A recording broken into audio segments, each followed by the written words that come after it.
Hello and welcome everybody to another episode of Strick and Roll. I'm your host Shwin, and this is episode 27. I'm joined by first-time guest of the show. His name is Logan Thompson. That is at Benny underscore at Benny score under. Oh my God! Wow, at Benny underscore profane underscore on Twitter. He is a writer at Mavs Moneyball. Logan, how are you doing? I'm good. How are you? I'm good, except I for the think we're fact both that coming off bad losses. bad losses, and I can't read apparently. So Yeah. not going too well, but I'm looking forward to the long weekend. For what Veterans Day is tomorrow, so looking forward to not Oh, having I to forgot work. about that. Yeah. Yep. So that is something to look forward to. Of course, the Knicks play tomorrow, so that might not be a good thing, but we'll see how that goes. But before we get started, I do have to announce that Strickland has a Patreon. You can subscribe to it. There are a number of tiers. There is a $6 tier that gets you access to Pod Strickland that I do every Friday with Prez. You also get access to the Strickland Discord where the conversation never stops. You also get access to the mailbag that comes out every other week, hosted by Andrew Steele, aka Doug, the Doug Bag. There are further tiers. There's a $9 tier that gets you access to Strick and Roll, this pod right here that I host every week, where I rant and rave about the Knicks even more. You also get access to, and much more importantly, wonderful weekly articles by Jack Huntley and Matthew Miranda, two of the best in the business. There are further tiers. There's a $15 tier, $30 tier, $50 tier, and a $100 tier. Those come with a variety of additional benefits, like listening in on pod recordings, merchandise discounts, and even potentially co-hosting a podcast alongside yours truly one day. Whether you choose to subscribe or not, none of this would be possible without you. So without further ado, let's get started. Yeah, look, I wanted to have you on because the Knicks have played 11 games now. They are 5-6. They've had some concerning losses. They've had some nice wins. They've had some middling performances. It's felt very Knicksy, like last year. I mean, it's felt sort of similar. Yeah, it's pretty similar, and we will talk about that. But I wanted to look. You are a Mavs guy. You have watched Jalen Brunson for 4 years in his career before leaving the Mavericks, and I guess there have been a lot of good things from Jalen Brunson. There have been some things that I would just wonder about, and I guess it'd be good to touch base with somebody who's watched him a lot. So, the one thing that I think everybody was concerned about when we signed him, and obviously it still worked out to be true, is not the greatest defender. Now, personally, this is just me, and I'm curious again to get your thoughts here. I'm not that worried about him being bad defensively. What is a little bit weird for me now is, and I don't look again. I didn't watch the Mavericks religiously, like I'm sure you do. I don't remember him being like, oh, he misses a rotations guy, and he's missing rotations in New York. And I just tend to think he is still playing. His brain is defaulting to like what the Mavericks were doing defensively, rather than he's just like not competing or ignoring or missing rotations. So is that accurate? Like, was he a bad rotation guy? Yeah. No, that would be my hypothesis because he was like very much not that as a Maverick. His defensive limitations were just his size, Mm-hmm. which like were such real limitations that you would say he's not a plus defender, but he was like always in the right place, and especially in the playoffs. And you can kind of tell now, like he's a better defender than Dinwiddie, and a lot of people would be like, "Well, Dinwiddie's bigger," but just like mentally, so much more on top of stuff. He's really good at taking charges, which like if you haven't seen that kind of aspect of the game that much, that could be part of it, where he's like not able to kill. He's a half second behind on everything. And last year, our defense started bad. And then all the players claimed it took them a while to figure out the rotations in Jason Kidd's system. And they were really good at rotations. Like they were excellent at taking away the three and stuff. So I don't know if perhaps considering that system was sort of complex, if maybe that's what it is that he's just trying to learn a new one.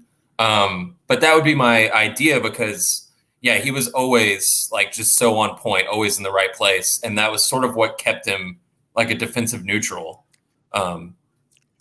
Yeah, and I think so. Just to go a little bit deeper, so like I mean, I know it's obviously more complex than this, and it always is. But like the Mavericks switch a ton, right? Like that's the kind of crux of the defense. And what I have seen at least a few times, this happens like a lot. Obviously Brunson's defending point, so he'll be defending point. I'll bring the ball up, and they'll set like a wing screen real quick. And what Brunson will do is he will switch and go with the roll man, which makes sense if you're running a switch everything scheme. Yeah. What the Knicks tend to do and what Tibbs wants them to do is have them fight over the screen, and he's not supposed to switch that. So what ends up happening is that both him and the person defending the screen both go with the roll man, and that has on multiple occasions I've seen this like lead to wide open threes for the ball handler. I'm assuming that is just his brain defaulting to what he was doing last year. And, to your point, correct me if I'm wrong, but I believe the Mavericks were pretty, not awful, but they were like pretty thoroughly mediocre, especially on defense until about like 25, 30 games in. And then they all really picked it up. Yeah. It wouldn't surprise me if that's like kind of the time period where you would see Brunson, and not just him, but like the team collectively, but him in this instance, because we're talking about him, start to pick it up more, and it becomes kind of like secondhand memory. Because right now, I mean, look, like NBA basketball happens fast. You're reacting instinctively in a lot of situations. If you're reacting instinctively, you're probably reacting on stuff that you have in your muscle memory. And what he has in his muscle memory is from last year, right? He played in this switch heavy scheme, and they're switching everything, and they had a lot of success doing that. But like, that's kind of what I think he's defaulting to. And I think that's where he's messing up. And it's not so much like he doesn't know where to be. And then also, I don't know how you guys do this defensively, but like off-ball Tibbs scheme is super taxing on the off-ball players, because they are expected to, like, anytime there's a pick and roll, if you're the weak side guy in the corner, the weak side corner, you're expected to tag down, hit the roll man, and then recover back out to your shooter. And it's like, even if the big isn't out of position, you're expected to do that still. And it's like very taxing. And that's been a problem a lot through the first 2 years with Tibbs early in the season. And then it usually gets better. But like that, I'm wondering, like, is Kidd's defensive scheme as taxing, or is that? Yeah, I mean, taxing's like the perfect word for it, because it's aggressive, but it's more controlled. Like when he was in Milwaukee, that was his thing, is he had the most aggressive defense, and they just blitzed every pick and roll, and then eventually it just got ate alive. Like people figured it out. So I think what he kind of learned with Vogel was how to like do some hard doubles, to do some traps, but like to make it kind of controlled, and like on a dime, everybody gets back, or people help accordingly, like once the defense breaks down. So it's like not quite the Raptors, Grizzlies, like we're here to force turnovers. Like that's an aspect of our team. You know what I mean? Mm-hmm. But in order to do that, and for it not to just be a rain of open threes or layups, like the rotations just have to be so fast. And they are super taxing. But I mean, Brunson, that's kind of what he was always, capable at, was that like we were never worried about him within that. It was just like, oh, someone gets him on a switch, or within the matchup that he's in, he's going to get killed because he's so small. But that is also why I think our defense takes a while to get going. It's like, and Tibbs and Kidd are both defensive coaches. And like, when we moved on from Carlisle, like he was just playing a lot of drop and like trying not to foul. And it was kind of this like, I remember the Spurs were really good at it, like back in the day when they were excellent. Mm-hmm. Like they played very simple defense and they just didn't foul. And like, it was really about the principles. And then Coach Bud still does that, but they're like amazing at it. But some of these defensive coaches who like implement, I guess, more complex schemes, I mean, it makes sense that it would take a while for the players. You know what I mean? Mm-hmm. Yeah, that was always our thing with Carlisle, was that like that's why our defense was so bad, is that like we didn't have. It was just kind of like leaving guys out to dry by trying to like make their natural talent all that was, that they were bringing to the table, when it's like, well, we really didn't have that much defensive talent. So you kind of scheme it up. But yeah, I mean, it's like, I've just seen a lot of people like, oh, he's really bad. And I get it. Like he hasn't been good defensively, there's no way around it. But like, I guess for me, I watched him enough in Dallas where I'm like, I don't think this is a guy that's like to me, I'm watching him. I don't think he's messing up because he's just like half-assing it, kind of, I don't want to say checked out, because that's not right. But like, it's not a case of somebody who's just like trying to do the bare minimum and get by. I just think he's like he's not tied in, like he's not totally locked into like, okay, if this happens, I need to be here. If that happens, I need to be there. And like I don't really care. I mean, I also think the other part of this is that the starting lineup has not been particularly effective defensively, and I think it's because I think a lot of it has to do with Julius Randle. I think a lot of it has to do with the fact that they've been searching for the fifth guy. Right now it's Cam Reddish, and he had a few good games. He had a bad game yesterday, which I actually don't really want to put on him. Look, I don't want to talk about this too much, but it's like, if you have me stand in the corner for every time on offense and I barely touch the ball, you better believe every time I'm touching the ball, I'm getting a shot up. I don't really blame him for that. I would do the same thing, and I didn't have a really big problem with him defensively yesterday. And then on top of that, you've got Mitch is out right now, so Sims is starting, which is okay. But like, if Randall's not pulling his weight, and RJ struggled a lot on defense, I think for the first few games, he's picked it up lately. And then you've got Brunson kind of like adjusting to a whole new scheme. There's just a lot of kind of shit going on that doesn't help him or the collective group perform adequately on that end.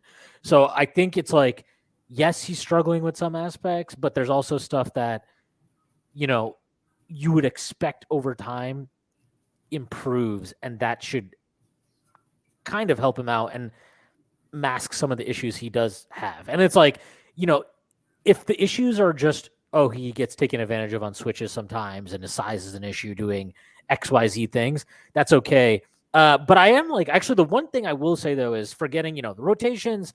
Okay, you missed that. That's fine. How was he at boxing out in Dallas? Because he's had a few, I don't want to say it's been like a glaring problem, but he's definitely had some instances of just like he's caught ball watching instead of finding his man, putting a body on him and boxing out. Was that an issue at all in Dallas or what? No, I mean, like, I would always think it would be size related. Like, he always kind of, I mean, he was a scrapper, like mentioning the take charges, that kind of went for the rebounding too. He ends up on the ground a ton. I don't know if y'all have noticed it. He ends up on the ground. Like, Ryan Russillo once said that about him, which is like, can he like stop falling? Because I don't even think it's like foul drawing. I think it's just like he goes to the rim hard for a tiny person, and then he just always ends up on the ground. But yeah, that would kind of, I mean, I guess the only, like, you could go completely hypothetical and think guy with new contract, very comfortable with the New York Knicks organization. So he has a sense of, and I don't like to like make those kind of like assumptions, but I'm saying, I guess, that I don't really think that would be it either, because I mean, he's a Villanova 4-year point guard who won 2 championships, and he played his butt off the whole time with the Mavericks. I mean, it was a contract year and he did get paid. But from watching him for 4 years, like, if you were to ask me as a Mavericks fan, my assumption would be that he would never be the kind of player that would become more casual because of his circumstances, if that makes sense. You know what I mean? Like, he really was like a winner with the way he played. And I think not turning the ball over and how efficient he is, like, you think that stuff would translate to a level of like defensive detail. I guess that's kind of my thing. That's something I always think about with like guys when they're being drafted, is if they have really good basketball feel. I'm like, I kind of feel more confident about them figuring out, like, if they have really good feel on offense, but they're a bad off-ball defender, I'm like, I kind of feel like they are more like, I mean, it's just something that kind of goes hand in hand. It's just all about feel. And because he's so detail-oriented on offense, I kind of have always just trusted him that he, figures that stuff out on defense, or if it's rebounding. But I probably do. Like, if I was to go back and watch some game against the Warriors, I would probably see him get bodied for a rebound. But it's also possibly because his size, I never thought twice about it. I was just like, okay, he's not going to be a great rebounder. Or just because the Mavs suck at rebounding in general. So, like, as Mavs fans, we just know we're losing rebounds by like 15, and it's just like trying to win the math the way we do. But that could also be part of it, where I'm like, oh, they got an offensive rebound. Which is why the Knicks have killed us. It's like Mitchell Robinson and Julius Randle just destroy the boards every time they play Dallas for whatever reason. So, yeah, it's just one of those a bad matchup. Yeah, weird. Yeah, look, I just bring this stuff up because I think it's only fair to bring it up because he hasn't been good at these things, and it's worth raising those concerns. Like, it's 11 games. Obviously, it's not the end of the world, and he's obviously provided a lot of good things as well. But like, you know, you can't not bring this stuff up. And to your point about him being detail oriented, hopefully this is the type of thing that the coaching staff is bringing up with him, because it's like he is the type of guy, and I'm 100% with you. Like, the way he carries himself, the way he seems to approach things, he's the type of guy where it's like, if you challenge him on stuff like that, I would expect it to improve. You know, like, he's not the type of guy where he's like, he's going to kind of bristle at a coach telling him, like, you need to get better at this. I think he's the total opposite, where if he does bristle at it, it's more like, you know what, I'll fucking show you. Like, no, I'll show you. I'm not bad at this thing. So yeah, I'm not worried about him really in any of this stuff. Like, defensively, my worry is more just, you know, physical limitations. How do you run that? Well, and within like a team concept, if there's Randle there too, it's like Barrett, Robinson, and then trying to figure out that second starter. Like, it's like not enough. It might not be enough defensive oomph to totally cover for two guys doing the wrong thing, being liabilities. You know what I mean? Well, and I guess this is, you know, we can shift. We talk a lot about his defense. We probably shift to the other side of the ball where he is like, you know, genuinely a quality player. You know, I think the defensive stuff you can live with if you're getting enough offensively. And on an individual level, you can argue that we're getting more than enough out of Brunson and Randle. But collectively, there's just some it doesn't feel good. Like, that starting lineup especially has struggled. They have a slightly negative net rating, those two on the court together. It's like minus 0.2 right now, which isn't like the end of the world, but you know, I think Randle right now is at 57.8 true shooting. Brunson's at 57.3. When you're ostensibly two of your at least three top leading guys are scoring at that level and playing so many minutes together, you would think they would be a positive. The fact that they're not a positive is very concerning, or not. Yeah, they're not a positive. And the fact that they're not, I think, is concerning to me. But to touch on Brunson individually, like, so obviously he didn't run point last year with Dallas in the starting lineup anyway, but he did run a lot of point over his time in Dallas. Yeah. There have been like games. So I guess there's two questions I have for you. One, does he struggle at times getting his team into sets, like finding the balance between, because he's geared as a scorer for sure, right? He is a scorer. Does he sometimes struggle? So one, does he sometimes struggle to find the balance between finding his scoring game, looking for his shot, with getting the team into offensive sets, initiating offense, getting everybody involved?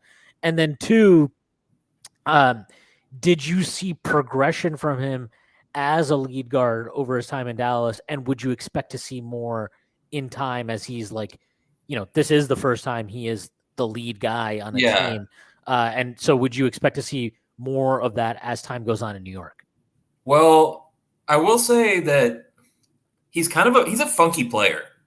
Like, I feel like people may not have that assumption because he's like, I don't know why. I mean, I guess that he's funkier than people realize is how I would put it. Like, he's like got this old man game on the inside in the paint, and he doesn't turn the ball over at all, but he's not like an offensive engine playmaker.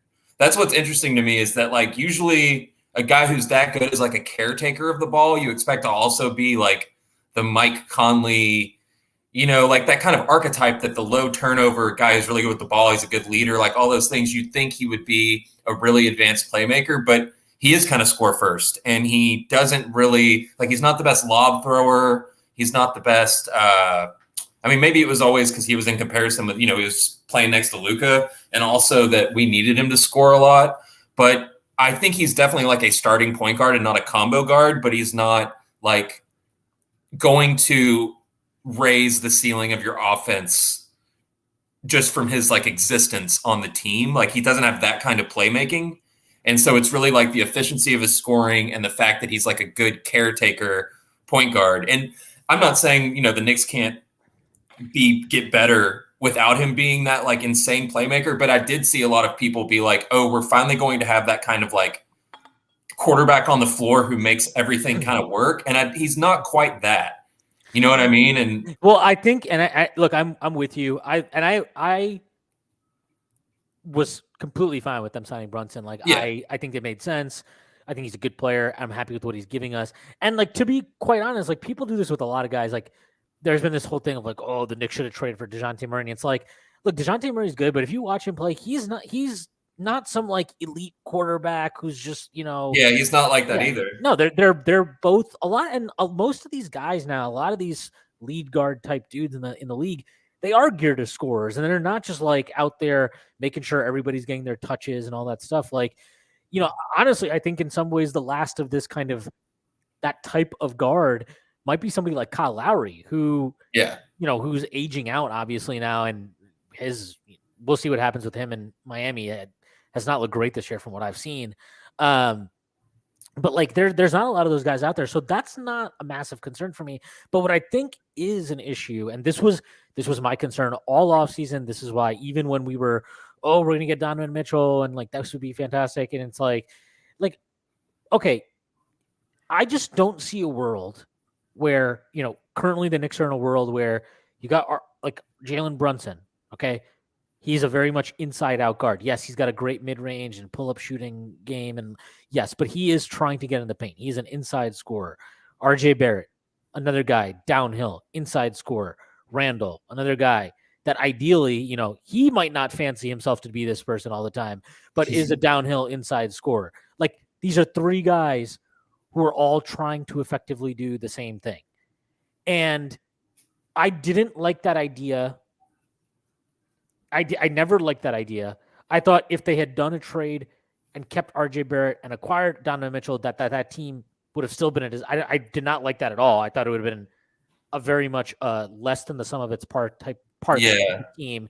And then, and that's before even getting into the fact that like, if you have ball dominant players, that's totally fine because all teams, stars are inherently ball dominant. Right at their core, that's what a star is. That's the type of player they generally are. But they need to have off-ball utility as well. And I don't care what the hell Randle is shooting from three. Like, teams are thrilled. Anytime he takes a three, that is a win for them. He does no gravity out there. Nobody cares about it. It doesn't help anybody. It doesn't open anything up. It just doesn't matter. And that was my concern. And so, like, when the way this comes back to Brunson is like, I can see a world where I think Brunson and RJ fit. I think they make sense. I think whatever you think of RJ, all-star, going to just be a solid player, whatever, they make sense together. It's not like a huge, how are they going to fit? I've never felt that way about him and Julius. I don't think it's an easy fit. And I think it's exacerbated by the fact that Thibodeau is a coach who is not going to play Julius at the 5 a ton. There's less. And so, like, the funny thing you mentioned is what I thought made Brunson, not that he's not a great scorer anyway, but like what I thought really took him and the Mavs to a certain extent to a higher level last year is when they went 5 out, not only did you have Luka, who nobody can stop 5 out really, you also had Brunson as like, and Brunson, we've seen it in New York already, a few games where Tibbs has gone with Obi and Randle together in the front court and stuff like that. And like when that court gets spread out, man, good luck trying to keep Brunson out of the paint, and good luck trying to stop him from getting a shot off that's a shot he wants, because he's, I mean, this, he's got his bag is tremendous. He's got great handles. He's got all the footwork you need inside. He's just super tricky, and he's got great touch. His touch is phenomenal. But we're not going to get that right now. And so like, there's just all these weird conflicting things going on. And it's like, yeah, I mean, weirdly, I think getting Brunson, while a good move, is making it very obvious that there are like just more moves on this roster that need to happen. Yeah, that was like the Mavs fan resentment towards the Brunson move. Our go-to was like, well, what are they going to do about the spacing? And it's like, I don't think it's like not always reflective of like one player. Like I could see Knicks fans being mad that Mitchell Robinson is just there because he can't spread the space the floor. And it's like, that's not really Mitchell Robinson's fault that like the other guy, because none of the other guys are like great spacers. You know what I mean? So it's like not, except Randle, I can see that's where it's like, just because he probably takes a lot of shots and wants to. But, and also when like Fournier hasn't been good, so you don't have that, like if you had the one kind of movement shooter people have to worry about.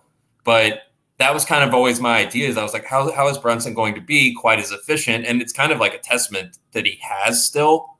But I knew that all those guys wanted to get into the lane. I knew Barrett wanted to get to the free throw line. Like when he was at his best last year, that like 3/4 the way through the year when he was getting to the free throw line like 13 times sometimes. And I was like, because that's always been my vision for him, is like I always think I want RJ Barrett to be Jimmy Butler, not a shooting guard. You know what I mean? Mm-hmm. And I actually was going to ask you, does he ever play at the 4 this year? I think last year he did kind of sometimes play at the 4 sometimes, and I think that really helps him. But Randle just gums all that up. And I was going to ask you too about Obi Toppin is shooting really well, which like if he shoots well, I mean he's something for sure. But the Randle just right there in the middle of it, him and Robinson both, it's like something has to kind of clear that out. You know what I mean?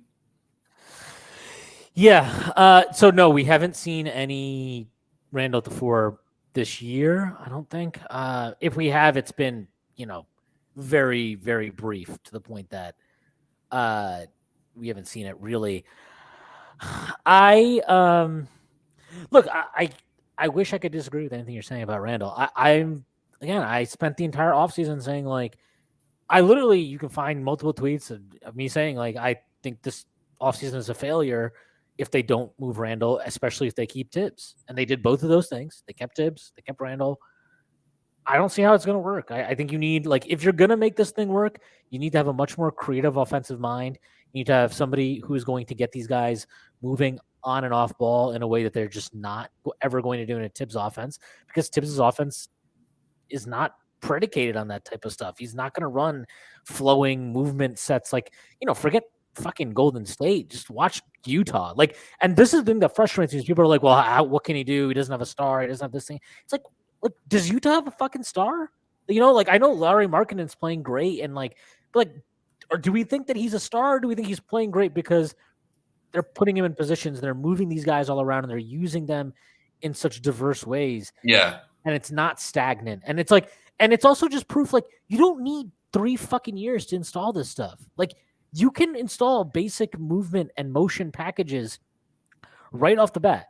And it's like, and at the same time, I'm willing to understand, like, Dallas doesn't run a lot of like beautiful motion heavy stuff. Because it's just it's I mean, it frustrates us because it's like what Luka's comfortable in and it's worked, but we don't have a lot of counters. You know what I mean? But and I think that's where losing Brunson really hurts you guys. Yeah, exactly. He was he's not even like a counter, but he's just someone who fits that so easily, right? Yeah. And like, and we will go to the Mavericks but just to stick with the Knicks for a while. It's like, yeah, like, this is why the Randle thing just concerned me. And then on top of that, again, like, it's like, you could convince me of like a different coach making this work better. You could convince me of Tibbs without Randle making this work better. I just don't see how Tibbs is the guy with Randle here with the other personnel. Like, it just doesn't make sense to me. And I think we're heading to a point where, like, it's going to happen at some point. At some point, they're either going to fire Tibbs, or Dolan's going to lose his mind, clean house, or Randle's going to get traded. But this status quo is not going to be the status quo for very long. And, it's like you mentioned, like, to me, it's not that Brunson is struggling, but it's like he's not the most advanced passer. He's not some like savant playmaking guy. So when you make the floor even more congested and he's got less kick out options and stuff, like, it doesn't help his playmaking. It doesn't help optimize his playmaking either. And like, it really isn't optimizing anybody's playmaking. So, I think the Knicks are in like this weird place, and I think like people are like really obsessed now with calling it, they're purgatory, mediocrity, stuck here forever. And it's like, as a shorthand, I don't really mind calling it that. But to me, it's more like they're just in a place where it's like not like sometimes you're in a position as a front office where the decisions facing you are kind of straightforward and there's only like one path to go and some 2 or 3 decisions to make. The Knicks are in a place now where it's like they've got some tough decisions to make, and some of that is self-inflicted, but some of that is just like natural progression of contracts and players. And what are you going to do about it? Like, are you willing to fire a coach? Like, it shouldn't, to me, be a huge crisis. And I understand that, like, a front office generally only gets one coach hire and coach decision, so that's a delicate thing that you have to manage. But, like, if he's not the right coach, he's not the right coach. Yeah. And if Randle's not, I mean, like, ultimately where you're at is that if you're going to focus on, like, Randle being one of your number 1 or 2 guys, you're not going anywhere. It's not getting anything. We know this. Yeah. So, like, I don't really understand the purpose of trying to optimize Randle, especially not as a 4, like as a pure 4. Just none of that really makes sense to me, especially not in the schemes we're running, especially not under this coach. And I think that's what's really frustrating for me and a lot of fans, where it's like, if something's not working, it's one thing. But if something's not working and you're not really trying to do anything different other than like, well, we got a better point guard, like that's okay. So you just upgraded, like, it's like if your car is not working properly, but instead of getting your engine checked out, you just like replace, like, get an oil change or something. I don't even know. Like, I'm not a car guy. I've been there, so yeah. I'm not a car guy, so I don't know if that's a great analogy, but it's like you're not actually addressing the real problem. You're just trying to make the real problem less of an issue and more easily to coast by. But it's like, ultimately you end up stuck in a very middle ground of which ends up, look, again, I understand why people call it purgatory. I don't know if the 45, I think it was 45 wins the 2 years ago season, I don't know if it gave them this feeling that, yeah, we have all these picks and we're going to make a big move in the future, but right now we want to be the 8 seed. Because to me, all of those assets give you leverage to be like, we'll go 30 and 52 right now. It just doesn't matter. And like, it doesn't feel like that's how they have approached things. Like, it feels like, because I think if you have all these assets in the future, you can kind of make some like moves that hurt you right now, because right now is not really the focus. And it's actually kind of ironic that you're talking to a Mavs fan about it, and this is the player that's going to come up. But I kind of feel like you have to do what we did with KP and just pull the Band-Aid off and not necessarily get the best trade. We took back Bertans, so like you might take back other bad money, but it's just like a structural thing that's like, we're not moving forward until we're past this, till we literally are moved forward past it. And then like you have assets for the future. You have Barrett and Brunson who you want to be a part of that future. And you just kind of need the, like, I've been talking about this a lot with Christian Wood, which I know we're going to talk to Mavs later, but I just keep making these analogies where like you have to give guys agency going forward. You know what I mean? Like, and I just don't think, I would doubt your front office has any illusions that Randle will be a part of like the next great Knicks team. And yet he is kind of like, would you say the number 1 option on offense? Yeah. Oh, he's leading the team in usage. And it's like when the season started, right? One of the things, and God, like if I never have to hear about this again, you probably, I don't know if you watched their game last night. That was on ESPN, and you probably didn't watch it on MSG. But on MSG, the entire fucking year, all we've heard, it's like such obvious like state-sponsored propaganda where it's like every game, it's like, oh, Julius, it's so nice to see him playing with a smile again. And it's like, yeah, look, like it's great that he's smiling again and not being a huge raging asshole the entire time like he was last year. But like ultimately, I don't care. Like if he's the most miserable, morose motherfucker, but the team is playing better with him on the floor, great, fantastic. Right, I don't care. But if you're miserable, like if you're smiling and joyful and happy and the team sucks ass, I don't care. And I don't personally find watching him like I there are people that will like tell you, you're scapegoating him, you're putting it all on him. It's not his fault. RJ's not shooting well enough. Brunson's got to run the team better. Tibbs is putting him in a bad situation, blah, blah, blah, blah, blah, blah, blah. and so on and so forth. Oh, quickly he's not playing. He's not hitting shots. Obi can't defend. Oh, look, all those things can be true. And you're not scapegoating him to be like, I want to trade him. Because, like, to your point, KP wasn't even bad for the Mavericks last year. Last year, I remember watching one of the Mavericks, and I was like, looks like he's playing better this year. But guess what? That team was not going anywhere. They were not getting better. They were stuck in the same position. And ultimately, him and Luka just did not work the way that people wanted them to work. Right? It's easy to be like, oh, pick and pop forever. Like, this is the new Steve Nash and Dirk Nowitzki. But it's like, it's actually kind of hard to get Luka to be like, you've got to give a little bit more to KP.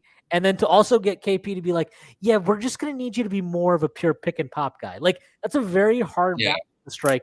And I think the issue here, like what we're seeing is, yeah, to start the year, it was great. He's deferring to Brunson. Brunson's running the show. Brunson's not. And as the season's gone on, you see it more. Julius, he's taking more on himself. He's initiating more. He is getting rebounds and then bringing the ball up himself. He is like, you're seeing a reversion to the exact same stuff that pissed everybody off last year. It doesn't matter to me if he's making or missing shots when he does it. The process is the process. This process fucking sucks. And it is what it is. And it's like to your point, like I have mentioned, funny you bring up Bertans, because I have for a full year, I was like, I will take Davis Bertans for Julius Randle. I will do it. I don't care. I don't care if it's a dead salary that's on the books for another 2 years. That it's actually perfect. He doesn't want to play. Also, because I think we always look to the Wizards whenever you're trying to figure out how to just exchange crappy veterans. Right. It's like let's just switch with them. Right. But it's like I don't care. Like perfect. He doesn't have the cachet to be upset if we just keep on the bench. Like Duncan Robinson, come on down. Give me his piece of shit salary. Like I will take somebody who has a bad salary who I can just bench. I'll just do that because to me, that's how you progress. And people will get on RJ and he deserves, look, he's gotten paid now. He deserves criticism when he plays poorly. I got no problem with that. What I do have a problem with is we are in his fourth year in the NBA, and we have put him in a position every single year where he plays next to Julius Randle, and he plays with probably the worst spacing in the NBA. Mm-hmm. And he's a downhill player whose entire game is predicated on going inside, drawing fouls, being physical, whatever. No, he's not the best finisher at the rim. You want to know who else is not a great finisher at the rim? Jimmy fucking Butler. That's another guy who's not a great finisher at the rim. But you can try to get over that by having guys that are good free throw shooters that get to the line a bunch. And just the fact that they collapse the defense a bunch. Yeah, it's the pressure on the rim. Yeah. And look, he's got to get better at kicking out when he drives and all these things. But you don't put him in a position where you are like, I still have excuses for him is kind of where I'm at, where I'm like, I watch it, I'm like, well, where did you want him to pass to? And it's like, what I want them to do is get rid of Randle. I don't care if you get the worst stretch forward in the history of basketball to play there.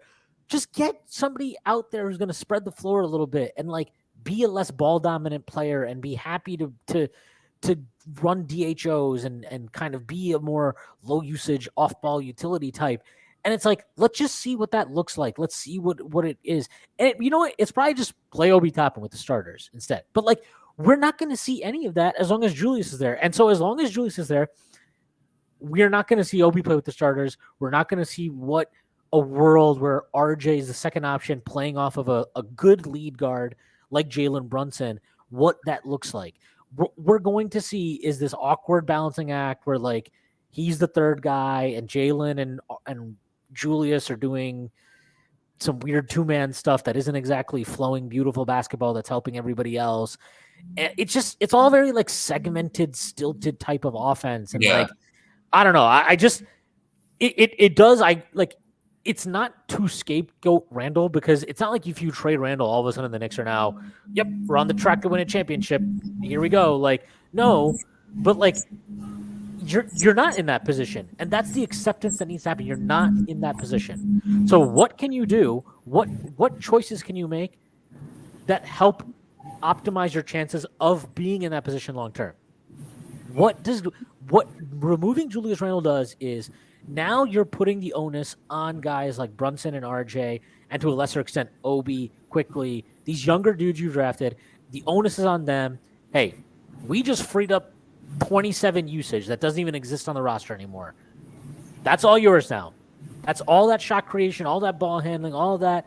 You guys divvied up, figure it out, split it. Well, and there's more space. Yeah, there's more for space. you to do it with. You know what I mean? So let's see what you guys can do. And if they suck, guess what? Now you know. And if they don't suck, great. Now you don't suck, and now these guys probably have a lot more trade value than they did before. And if they do suck, guess what? Your pick got better. Like, to me, there's no downside in moving Julius, and there's also like no upside in keeping him. Yeah. So like that is the problem. It's like the only upside that exists for you at this point in time is to trade him. There's no upside in keeping him, and there's no downside in trading him.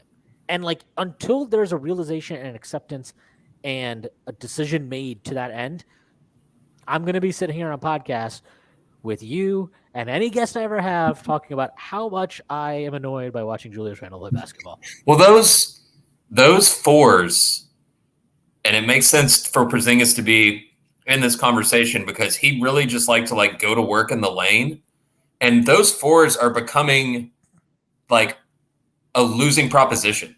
Like I'm going to go to work in the lane and try to get a mid-range shot or punish a mismatch, unless they're really good at doing it. But like that's I think why a lot of people were kind of wary of Paulo, which is like clearly wrong. But a lot of people were like, oh, he's just going to be good Julius Randle. But like inefficient mid-range shots that you have to sit there and go to work for 8 seconds on are like not what anyone wants, especially when because Porzingis was only shooting like 29% from three. And I mean, Randle just kind of similar. I think of like LeBron James with Kevin Love and how they never fit. I think you want that forward position to feel like a big wing, not to feel like a small big. You know what I mean? And not every team does that. Like Cleveland obviously has their Twin Towers thing and it works, but you have to have like two like true freaks. You know, you have to have Mobley and Allen, and like Minnesota's doing it and it's not working. And they have Towns and Gobert. They have like a lot of talent and it's still gumming up the works. So for it to be Randle and Mitchell Robinson, it's like, that's not bringing enough to the table to sacrifice the spacing. And I find that that's kind of what we had to do with KP, and we lost talent. But as soon as we had 3 wings or 4 perimeter players, however you want to look at it, and I don't think you have to be 5 out, because I think even if Robinson is rolling, it's still spaced out way more. It's not a matter of like, it's not like you have to commit to this like up and down Mike D'Antoni principles. It's just that there's like no way that shot can be as efficient as like a spread out that old school power forward game can be. Like you have to be so good. You have to be so efficient. And like Randall's not, Porzingis wasn't, Paulo is, but that was a lot of people's fear with him, is that he would just be taking mid-range twos. And so I think that like, even though you guys might be a little bit worse, y'all would be surprised by how like, I mean, that it's kind of, wasn't it like common that the bench mob would kind of like win games for New York? And I mean, I know that happened a lot last year. Haven't actually gotten to watch as much this year, but last year, for whatever, you know how when you're doing like the league pass jumping around, you're like, for some reason I've watched 4 Sacramento King games this week and I don't know, it like never has any rhyme or reason. And last their year, games are so crazy. It's like no, and they're all late. So yeah. Their game yesterday was like it just had no flow to it, and they went from like they're up 15, they're cruising, and they're down 10, and then they end up winning the game. It was just like, what the hell is going on? That's how they always are. But I last year when I was saying that I saw RJ Barrett when he was playing really well, for some reason I watched a lot of Knicks in that time frame, and like the young guys were really playing well, and it just seems like that's not part of the like vision of how to win games even now. Like they're trade chips and they're guys who will be good in good parts of the future. But I've always like kind of questioned like how they're being perceived and played right now, which I was going to ask you about Grimes, because I'm really high on Grimes, but I know he was injured and I've seen that he hasn't really played since he's come back. So what's the deal there? Because I feel like he could be really key just as like a pure 3-and-D guy. Like that's kind of what you want at that 2 spot. But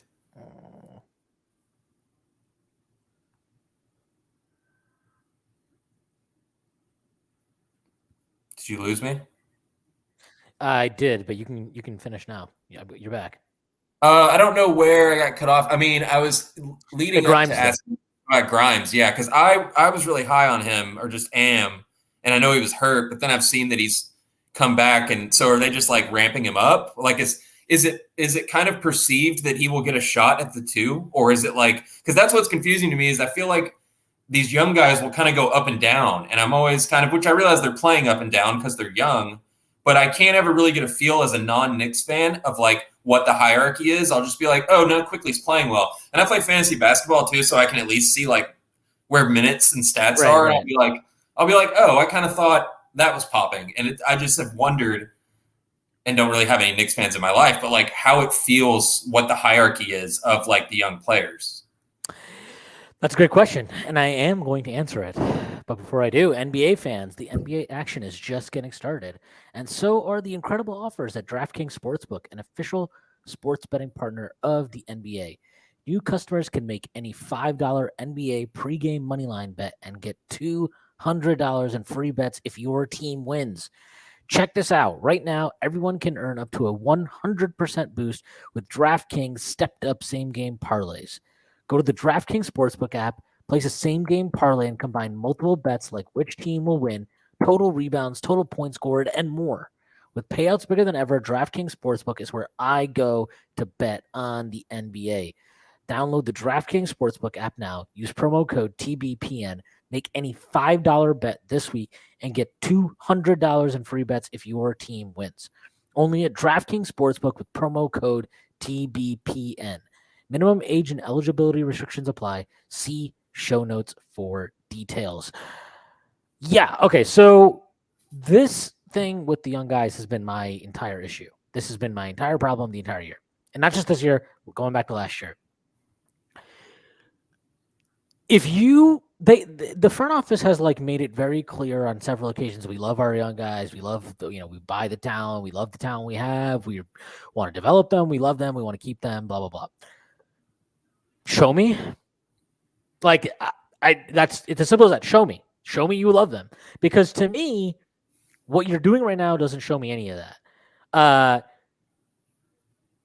Like Derrick Rose is still coming in first guard off the bench. Can we have him? Will you guys just send Derrick Rose? I would love to send Derrick Rose. I don't think he's been playing well, but like we just need a ball handler. So I would love to send Derrick Rose to Dallas. But like to me, it'd be like, oh, Quickly's not shooting well, Quickly's struggling, and I'm like, I don't care.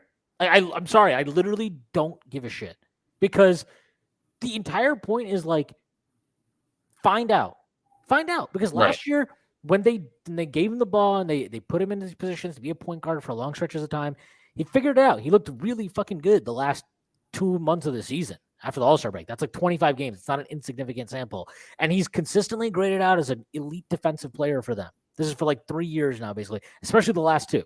He's always, even when he's shooting like absolute crap from the floor right now, he once again is one of the highest in the team in terms of on-off and on-court rating. The guy helps you win basketball games even when he's shooting like crap. And if he starts shooting better, guess what happens? It only increases. Obi Toppin, you drafted him 8th overall. He's a really good player. He's actually developed into quite a good player. See, I was always low on him, thinking he was going to be kind of like a player from another era. I just didn't know his shot would come along. Yeah, I mean that was guys. Once your shot comes along, they're good. Like that's just how it is sometimes. Yeah. And like people are like, oh, well, his defense is rebounding, and it's like, dude, you're not drafting Michael Jordan, okay? Yes, the guy's going to have a flaw. He's not going to be perfect. He's going to have some things that, what he gives you has to outweigh what he's taking off the floor. And it does. It does. Yes, he's a weak defensive rebounder. Yes, he has issues defensively. I don't care. What he helps you do are things that you cannot get elsewhere on the team. The way he helps you push the pace, the way he helps keep the ball moving, the way he keeps the flow offensively, like how efficient he is as a scorer. These are just things that are super valuable. And he does it all without taking away from the collective. He doesn't slow down the offense. He doesn't, bog it down into an ISO thing, force you to blow up a set, and then throw a grenade out to somebody with 6 seconds left on the shot clock. These like basic things. Like if you do not prioritize getting these guys 25 minutes a night, at least 20, 25 minutes a night consistently over vets, like again, like Derrick Rose, Evan Fournier. I don't need to see these guys. They're not doing anything for you. They don't matter. They do not matter. They just don't. You're not going to become a world-beating team playing them this year, and they are irrelevant to your future. You don't need to be like playing them at best, they're a push against the young players, but you're going to prioritize them because you're familiar with them. They make you feel comfortable. But like even at their best, it's probably a push. It's probably about the same. You know what I mean? So like, why not play the young? And